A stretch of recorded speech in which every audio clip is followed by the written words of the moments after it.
हाँ जी दोस्तों, तो देखा आपने आज का match India versus Australia first semifinal ICC champions trophy का।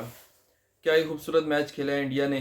थ्रू आउट अगर आप टूर्नामेंट में देखें तो वो डोमिनेट करते आ रहे हैं और बहुत ही खूबसूरत तरीके से टूर्नामेंट को लेके जा रहे हैं। पहले उन्होंने पाकिस्तान को टूर्नामेंट से निकाला और अब पाकिस्तान में से उन्होंने फाइनल भी निकाल कर दुबई में रख दिया है। तो क्या ही कहें उनकी टीम की ओवरऑल जो उन्होंने परफॉर्म किया है। और अगर हम बात करें विराट कोहली की, तो क्या ही शानदार इनिंग खेली है आज भी उन्होंने। वाइल्ड चेजिंग तो वो बंदा मतलब कि बिल्कुल ही रन मशीन बन जाता है। ओवरऑल भी वो वैसे भी रन मशीन के नाम से मशहूर है, और चेस के दौरान तो वो प्रूफ करते हैं हर दफ़ा कि मैं मेरे से बढ़कर कोई भी नहीं है। आज जिस तरह शुरू हुए उनकी जब बैटिंग, जब चेस पे गए, रोहित शर्मा ने उसी स्टांस के साथ जिस तरह वो कैपिटलाइज करते हैं पावर प्ले में। हालांकि उनको चांस मिला एक, मगर फिर भी वो अपनी इनिंग को लंबा नहीं कर सके। मगर विराट कोहली ने कितनी खूबसूरत इनिंग अपनी खेली 36 साल की उम्र में। जिस तरह वो बंदा स्ट्राइक रोटेट कर रहा था, जिस तरह वो सिंगल्स ले रहा था, डबल्स ले रहा था। 84 रन किए उन्होंने 98 बॉल्स पे, जिनमें सिर्फ 5 चौके हैं और 50+ उसकी सिंगल्स थी।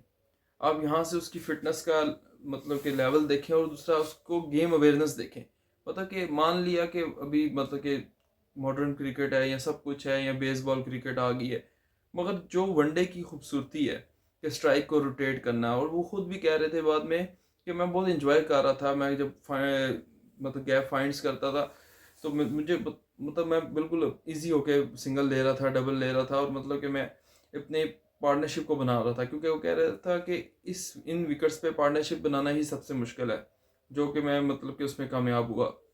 आपको मैंने पिछले मैच के वाले से भी बताया कि वो तो बहुत ही खूबसूरत कैच उसने पकड़ लिया ग्लेन फिलिप्स ने उसका। मगर तो वो विराट कोहली की जो शॉर्ट सिलेक्शंस थी हैं, जिस तरह वो खेल रहा था, वो तो नज़र आ रहा था कि वो बंदा प्रॉपर अपनी फॉर्म में वापस आ चुका है।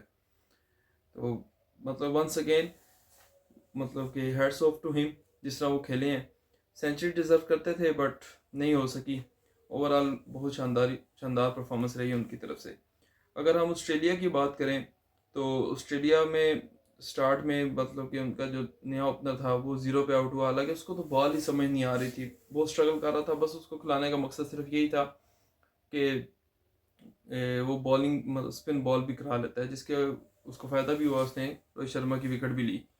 मगर अगर ट्रेविस हेड की बात करें तो दूसरी बॉल पे ही उसका शामी जी ने कैच छोड़ दिया। शामी बेचारा भी पछता रहा होगा कि यार मैंने इसका क्यों कैच छोड़ा है, क्या हो गया। क्योंकि पूरी इंडिया की नज़रें ट्रेविस हेड पे होती है, जिसको वो हेडेक भी कहते हैं।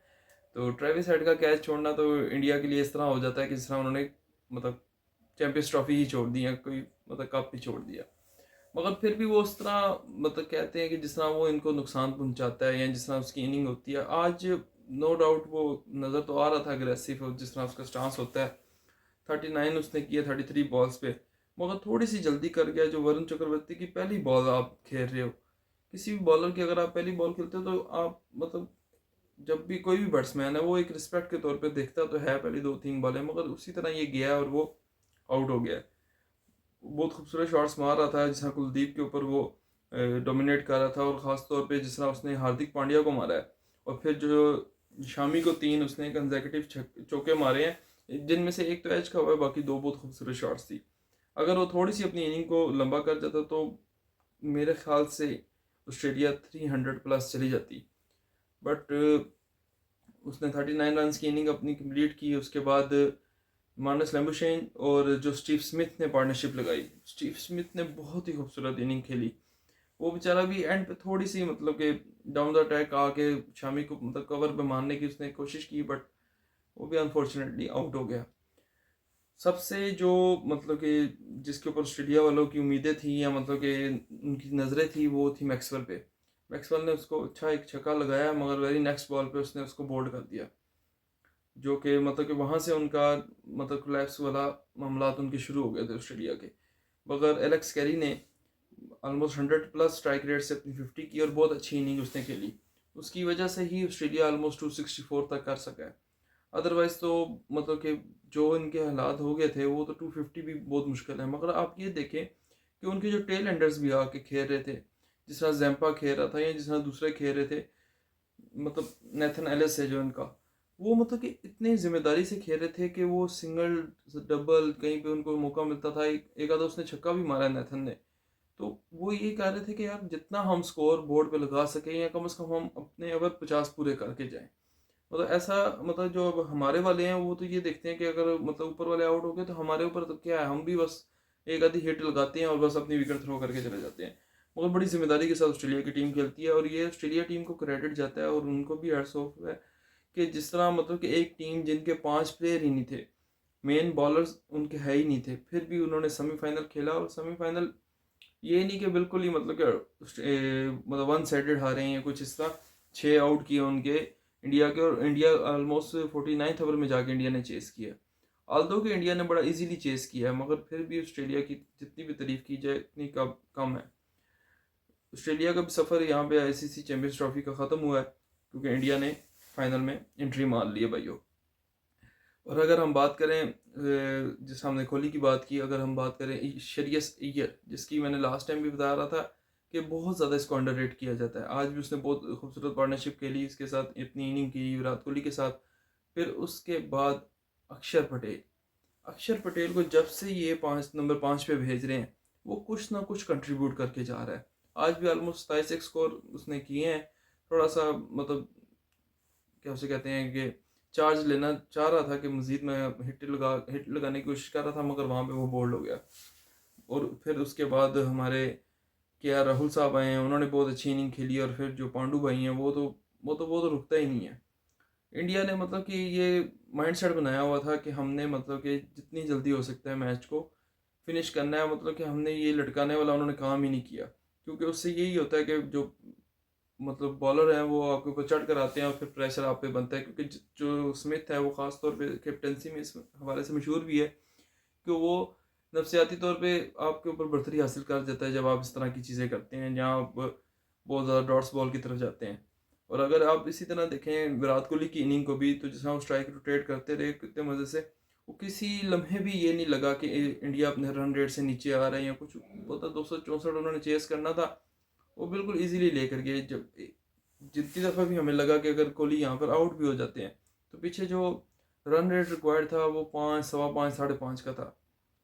तो बहुत ही खूबसूरत मैच इंडिया ने खेला है। हमारे पड़ोसियों को मुबारक हो गया, वो आईसीसी चैंपियंस ट्रॉफी का तीसरा फाइनल कंसेक्यूटिवली, अगर आप देखें कि तीसरे दफ़ा फाइनल में वो टीम पहुंची है। 2013 में वो विनर रहे हैं, 2017 में पहुंचे और 2025 में फिर उन्होंने क्वालिफाई किया है।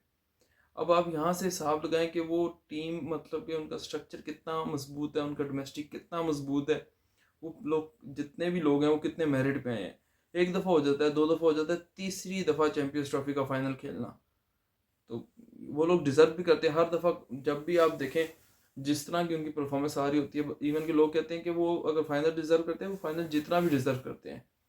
बट वो कहीं ना कहीं कोई एक आधी उनकी गलती होती है, क्योंकि एक मैच मतलब जो टूर्नामेंट का मैच होता है उसमें 1 से 2 गलतियां करनी होती हैं आपने और आप मैच हार जाते हो। और जो उनसे 2017 में भी कह लें हुई है, वो तो इसमें तो कोई दो राय है ही नहीं कि सरफराज अहमद की जो कैप्टनसी थी वो आउट क्लास थी, जिसकी वजह से पाकिस्तान को फतह मिली।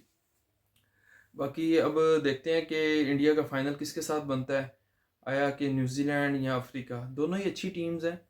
अब ये पता चल जाएगा, एक दिन की और बात है, फिर उसके बाद देखते हैं। मगर ये है कि इंडिया बहुत ही खूबसूरती के साथ इस टूर्नामेंट को लेकर गया, जिस तरह उसने अपने स्पिनर्स खिलाए और जिस तरह वो प्लानिंग के साथ मतलब कि चल रहे हैं। मतलब बहुत मुश्किल लग रहा है कि वो अब ये फाइनल किसी को देंगे, क्योंकि उनको जो पिछली मार पाकिस्तान से पड़ी हुई है वो उनको आज तक उनके ज़ख्म भरे नहीं है।